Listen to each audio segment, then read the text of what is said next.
What's up guys, it's Darren. Today I wanted to bring you guys another Destiny 2 video. So today I wanted to go over some things, basically 5 things that Bungie needs to make sure that they do for Destiny 2 to assure that Destiny will not fail in any way possible. These things are basically things that have universally been agreed upon by Destiny players and people that have just been into Destiny since the beginning, that they really wanted in Destiny 1 but didn't really make it into Destiny 1, that they absolutely need to put in Destiny 2 for them to be satisfied with the game and for it to most likely succeed. Let's be honest, a lot of these things should be in the game, and the only reason why they really weren't in Destiny 1 was most likely because legacy consoles were holding them back. So let's get right into it.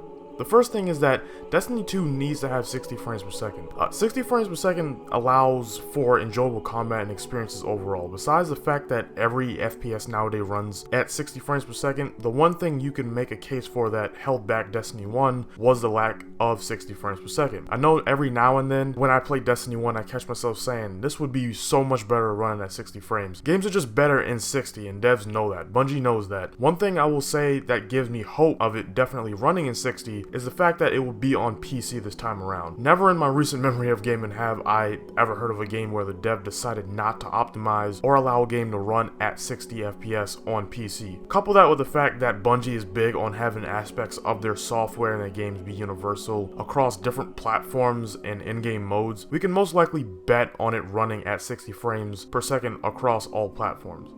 Hopefully. Number 2 is dedicated servers.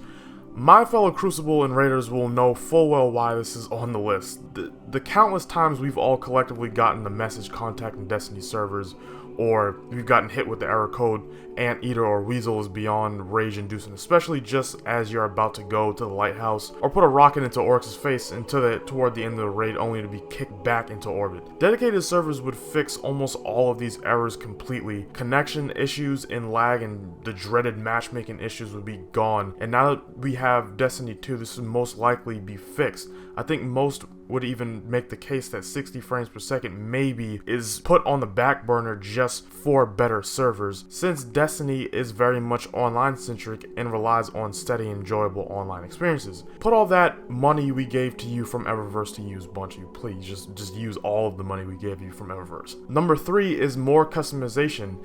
It is without question that customization and personalization is one of the hallmarks of Destiny. As I mentioned in the last entry, the Eververse was created by Bungie solely for the fact that a lot of us love to look different than any other Guardian in the tower. Hell, there's a character in the Grimoire named Fincher's Everest who made a living off of the sole prospect of us looking different and having our own personality. After him meeting with Tess, he began the research and development of ornaments, chroma, and emotes. Even in the lore of Destiny, it is very much acknowledged how important being unique is to a Guardian. Double down on that in Destiny 2, please. Allow us to change the color and pattern of each individual armor piece we have.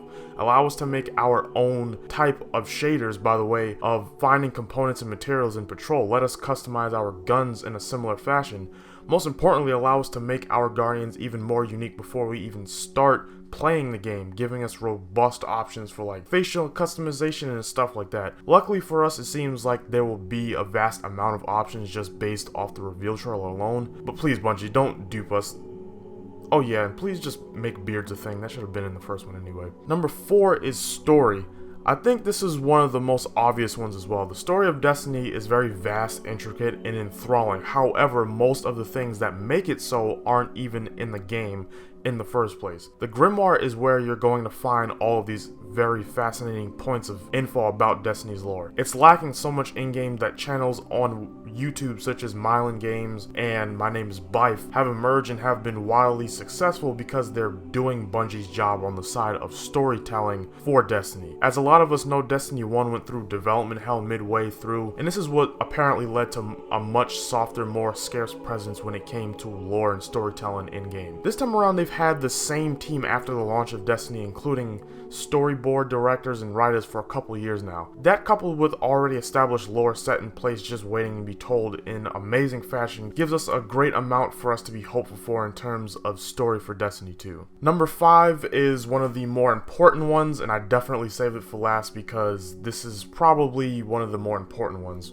And that's just give us constant stuff to do. This is a no-brainer for those of us who have experienced the 6-month-long droughts of content in Destiny 1. It seems as though Bungie is much more prepared this time though, in terms of having plans in place to keep us constantly busy, doing something every week. Activision has told us on multiple occasions that they acknowledge how understaffed Bungie was compared to the demand and hunger for content that players had for Destiny 1. During the latter half of 2016, we started to hear confirmation of Bungie hiring external studios like High Moon Studios to help out with the development of content with the live team, to just push out constant content such as Rise of Iron, but most importantly to help out with the development of Destiny 2. We're already seeing the positives to this move by way of 2 expansions being confirmed already for Destiny 2. One centered around Osiris, which is supposed to release in the winter of this year, and another seemingly being centered around Rasputin, the Earth War Mine, in the spring of 2018. That coupled with live events could very well keep us busy for months at a time as we wait for Bungie to show their next piece of content. And I don't know about you guys, but getting an expansion solely on those 2 characters, Osiris and Rasputin, people we have no idea completely about,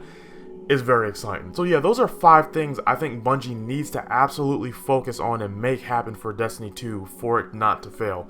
If they don't have at least 3 of these things in place, I would say the most important is the story, 60 frames per second, and constant content to do. If they don't have that, those 3 things at least, there's going to be some problems with that game and amongst the fan base of the game. But let me know what you guys think of this down below. Is there anything you disagree with me on in terms of what they need to do? Is there something you want to add to the list? Let me know down in the comment section. If you want some more Destiny content like this in the future, please hit that like button, hit the subscribe button, and I will see you guys next time. Thanks for watching.